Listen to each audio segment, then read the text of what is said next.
يا محلى لبسك المغربي. هذا قفطان ديال المبرة اللي هي القطيفه.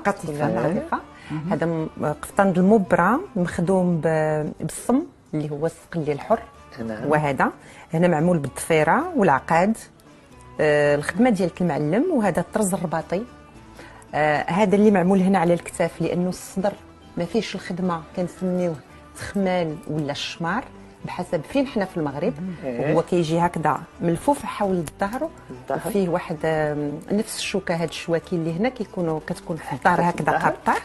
وهذه الشوكه وخلاص هادو الطوينكات ديالها. سيده شميشه احكي لنا شويه على البسطيله هذه الجميله اللي حضرتيها النهار اليوم. احنا اليوم فرحانين وهذا اول نهار في رمضان. واختاريت هذه الاكله ديال البسطيله لانها من الاكلات اللي يمكن لنا نقدموا لضيوفنا العزاز. هذه بسطيله اللي كتكال حلوه ومالحه. فهذه كنقولوا لها بسطيله بالدجاج واللوز على اساس كاينين انواع اخرين. كاينه البسطيله اللي غير بالدجاج تكون محمضه كيكون مع العصير الحامض.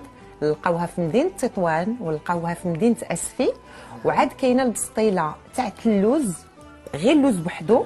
هذه كتقدم كطبق اولي. وهذه بسطيله رباطيه كتقدم في مدينه الرباط. هذه ديال فاس ديال اهل فاس. وهذه هي اللي غادي نقولوا راها معروفه في كل انحاء المغرب. نعم. فكره رائعه، منظر جميل. نشكرك جدا الله يبارك فيك. الله يبارك فيك. وانا حضرت هذا